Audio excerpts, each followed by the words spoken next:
In a world where smaller phones are becoming less and less popular, or they don't get the respect they deserve when it comes to having the best of the best specs, there are only a few devices to choose from that tick all the boxes of a great smartphone. And I think the Pixel 10 is one of those devices. Now, I've had this since launch day in August 2025, and I've seen its many highs and its many lows, and I think I am finally ready to share my thoughts on this phone. So is the Pixel 10 worth buying in 2025? Also guys, we are on the road to 50,000 subscribers on this channel, and I need to lock in this last 2 months, and you guys can also do that by subscribing to this channel. It'll be really appreciated.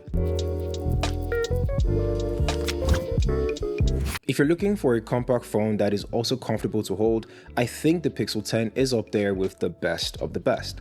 Now, they did make some good changes and not so good changes at the same time.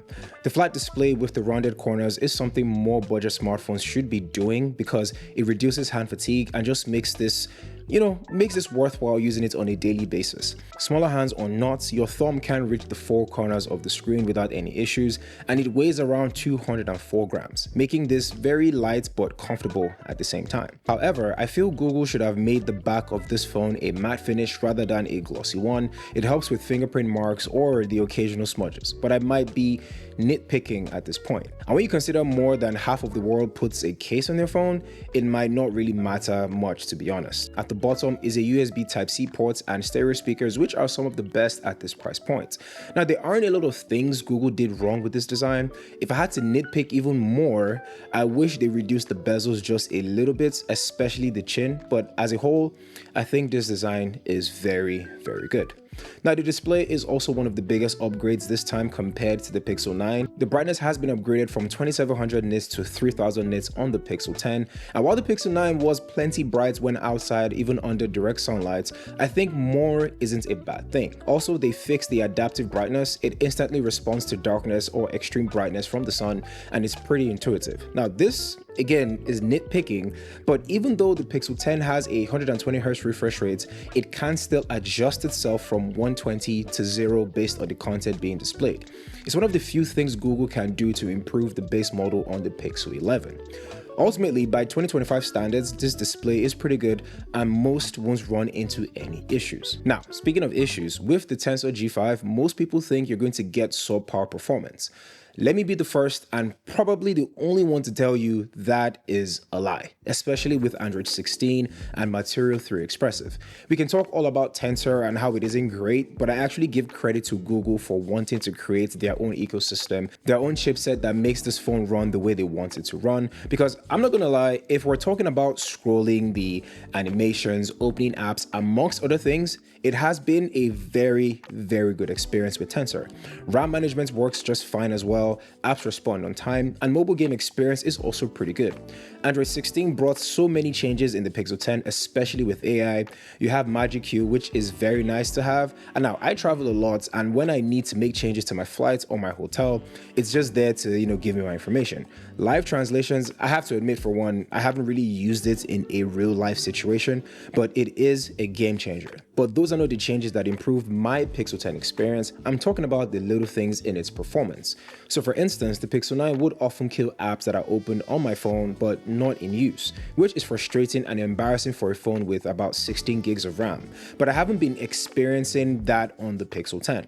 That little change has actually elevated my multitasking experience with this phone. Before, I could have 6 to 8 apps open on my phone, and when I go back to it, say like YouTube for example, it reloads it like I'm just opening it for the first time. Now, those few seconds it takes to reload the app actually kills me. But now, switching through applications is smoother. Another thing that has improved on the Pixel 10 is the battery life. Now, we all know Pixel phones have a power efficiency problem due to Tensor's architecture. And even though there have been gradual improvements, it is still an issue. Well, recently, I'm surprised at how long my phone is currently lasting. I use my phone for a couple of hours, switching through social media apps, making video calls, then I check the battery and it's still around 70 to 80%. As an intense user, I would sometimes have to charge my phone every now and then during the day. And with this new battery upgrade, I've been going all day without even thinking of charging my phone. So that 4,970 milliamp hours of battery is starting to feel like 4,970 milliamp hours of battery.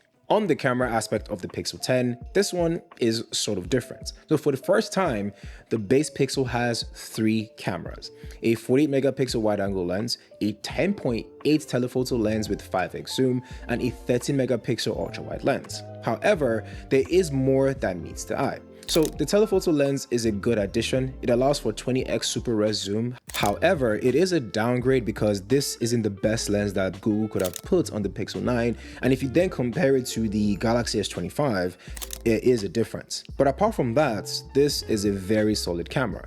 The main sensor now lets in more lights, while the ultra-wide lens is largely unchanged, which also means it supports and gives the ability to take macro pictures. Now, till this day, I believe that the Pixel is the best camera phone to take a picture with, especially of people. Now, Real Tone is a feature from Google that is ever present. This helps with getting my exact skin tone, so I can easily just point and shoot and not have to worry about how I look. And you don't really need to think about angles or even the lighting conditions because the image processing software does most of the work.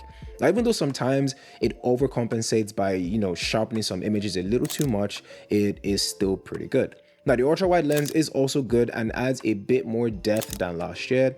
Low-light images are also good with rich color and dynamic range. The video, on the other hand, is passable, with a lot of lights. Where it begins to lose quality is when the sun sets or it's nighttime. You begin to see the noise or the grain in your video, which is very disappointing. It is also worth pointing out that the Pixel 10 does not have video boost. Just like the Pixel 9, this is only reserved for the Pro versions. So if you plan on taking a lot of videos with your phone, then I do not think the Pixel 10 might be the best one for you. So without a doubt, there are improvements that need to be made, especially with this video, but overall, my experience with the camera on the Pixel 10 is very satisfying. Like I said at the beginning of this video, there are only a few compact phones that tick the boxes of a great smartphone, and the Pixel 10 is up there.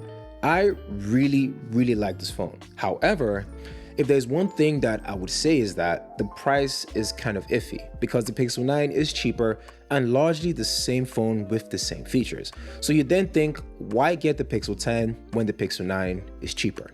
And that is a question for you guys to answer right there in the comments.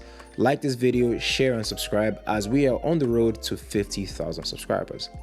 Thank you guys for watching this video. My name is KJ and I'll catch you guys in the next one.